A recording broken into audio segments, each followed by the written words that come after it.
Okay, we're on religion right now. We were talking about the different religions, and we were talking about Christianity.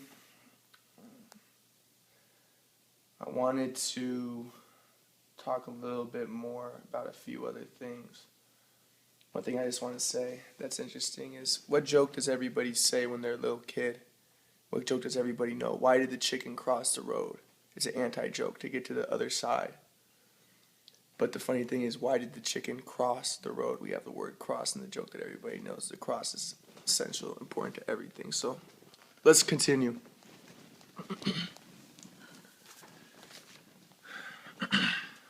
We got I wanted to mention, what did I want to say? So the NFs, they're responsible. So when people respond, they're responding to others. It's usually for themselves to survive. Like if you respond to a light, you blink, that's a survive. So you respond to your environment, you respond to others. It's not necessarily what you want to do, it's you're responding. You're responsible. You're not sometimes you do what you want to do, but you're not necessarily doing what you want to do. You're responding to other things. When you behave, this is the second quadrant, so this was the first quadrant, second quadrant, the SJs. When you behave, do what others want you to do. These are usually pattern actions of doing. You behave in accordance to your group. So it's not, once again, you're not necessarily an individual yet. When you do, you're doing things to accomplish your goals. You're doing things as an individual. What you want to do. When you flow, you've kind of, some people say, this is what the psychologists say when they talk about flowing, because this is actually an important concept in psychology. Some psychologists say that you do it just for the sake of doing it. There is no reason why you're doing it. So like I said, a hang glider, he hang glides so he can basically just flow. There's, sometimes he might do it to show off in front of chicks or other things, so that then it wouldn't be flowing. But the idea is, if someone's flowing, he's doing it. He's not worried about what other people think. He's not worried about how he looks. So the hang glider, let's just pretend that he's not doing it to show off in front of chicks. He's on the hang gliding thing. He's going down, and he can't think of anything else. If he makes one mistake, he's gonna die. This is scary stuff. He's under stress. So he has to just think about the task at hand. He's in the moment, the now. Remember, knowing has the word now in it. He's completely in the moment. One mistake, he's dead. So he can't think about anything else.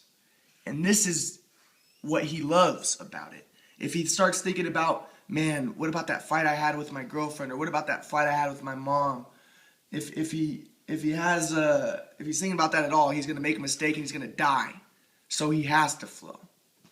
I wanted to emphasize that the fourth quadrant, this flowing, contemplation, passion, knowing. In order to do this, you have to be in a context larger than yourself, and a lot of times you have to be under stress. You have to be in difficult situations in order to flow.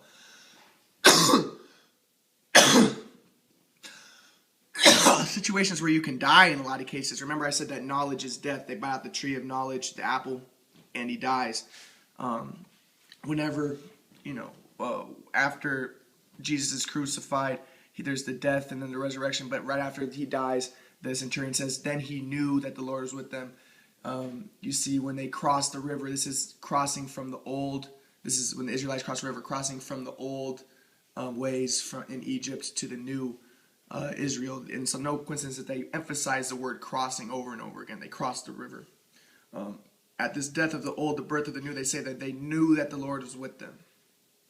So I want to say, though, to flow, a lot of times you have to be in these life-death situations, these situations that are uncomfortable. So I like to write raps when I was playing basketball, because I was always under a lot of stress.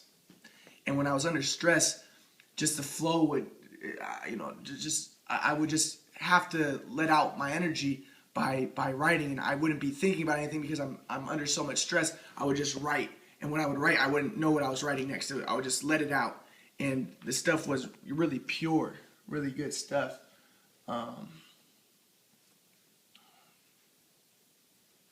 And Yeah, so when you flow, you don't know what you're gonna write next. You're just going based off of you're not planning out what you're doing. You're not trying to write it to sound good. You're just doing it. You don't even know what you're writing when you do it. Or when you're playing basketball, when you're flowing, you're under a lot of stress. It's a big game. A lot of people like to play in the easy games where they're thinking about what they're gonna do. They're thinking about how they look. But I like the big games where you can't think about anything. You got to be in the zone. You can't think about what you're going to do next. Socrates, apparently, psychologists like Kiersey think he was an INTP too. Apparently, when he was in war, people would say that in practicing in battle and stuff, Socrates wasn't very good. But when Socrates would get into the actual war situation, they said that he was the best because he was just in the zone and he was just so calm under the pressure, and he was doing all this great stuff. We talked about the Israelites when they're when they were fighting, the sun stood still, the flow. They got subjective time slows down when you're in the zone, and then they started to kick ass. Then they just killed all the guys. Then also when Moses puts out his arms in the cross, representing when they get into the flow and they're fighting in battle, when his arms are raised in the cross like a manner. And then the Israelites would get into the zone, their life and death situation, and then they started to win whenever this would happen. So this is the flow. But we were talking about a lot of times, when we do things, we're doing it in order to accomplish goals for the ego. But when you flow, you flow for the sake of just flowing itself. You don't do it for any sake. You're just doing it. You don't even know what you're doing. This is the flow. One thing I want to say about the first and second quadrant, I talk about there tends to be a little more racism. So with NFs, because they're more conservative. Well, the thing about racism is when you're racist or anything like this, sexist, homophobic, any of these things, you make yourself feel better. You feel better about yourself by putting other people down, and you tell and it's also a good way to belong in a group by saying, hey, I hate these guys, and then do you guys hate these guys? And they say, yeah, we hate them too. And the reason why you say it is because now that you have people you hate, now you guys all feel better about yourselves. So one thing that I want to say is, like, Mel Gibson's an I think he's an INFP, but he's definitely an NF. And I noticed a lot of NFs don't like Jews, and they don't like black people, and they tend to like white people a lot. But this is generalizations, but I think that it's true. But it's a way to feel good about yourself and to belong in a group. Remember, the idealists kind of want to be guardians. And guardian, the second quadrant's about belonging. So the first quadrant still wants to belong, because remember, the second quadrant encompasses the first quadrant, and the people in the first quadrant want to be the second quadrant wants to be the third quadrant. And the SPs, they kind of want to be NTs. They kind of want to be intuitive more because they don't have that abstract thinking. So maybe they might compensate for that with drugs or whatever. But they do kind of want to be like, they want to be the NT. And I think it's funny because I talk to a lot of SPs, SJs and stuff, and they say, yeah, Einstein, these guys, they must have been doing a bunch of drugs to come up with what they came up with. That's because they don't understand. Einstein, I don't think, did any drugs, but I think it's just Einstein's an INTP, and that's just the way that his consciousness is. He's constantly thinking. Einstein said that he wasn't smarter than anybody else, and I really think that that's true. He was no smarter than anybody else, but he said that he thought about things a lot more. But really, what he was doing was contemplating, because contemplation is just intense, focused thought. So.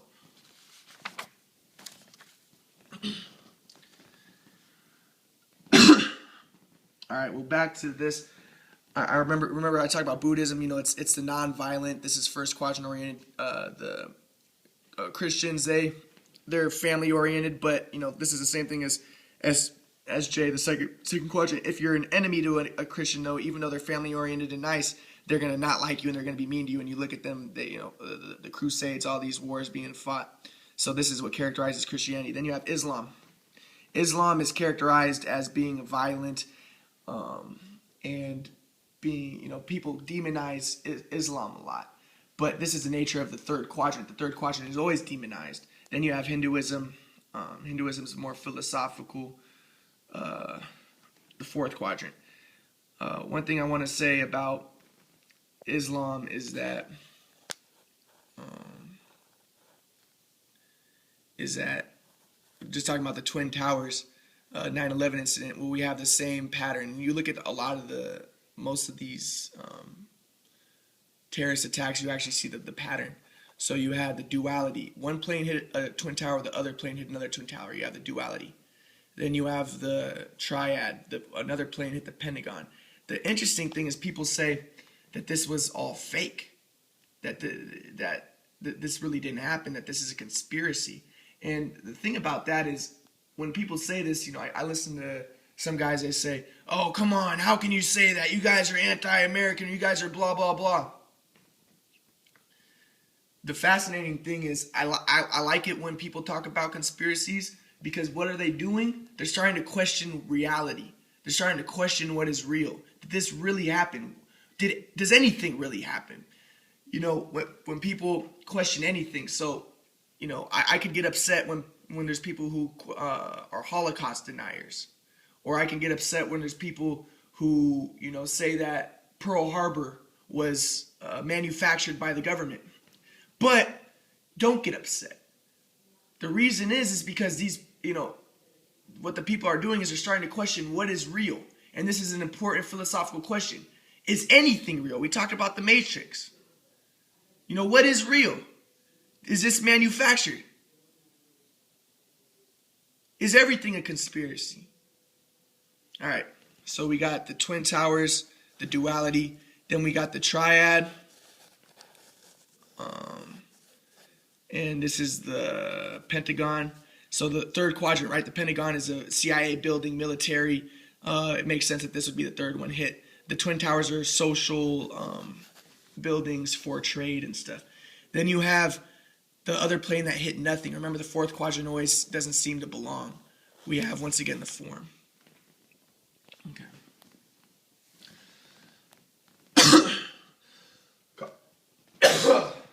All right. So let me talk a little bit more, hopefully, about the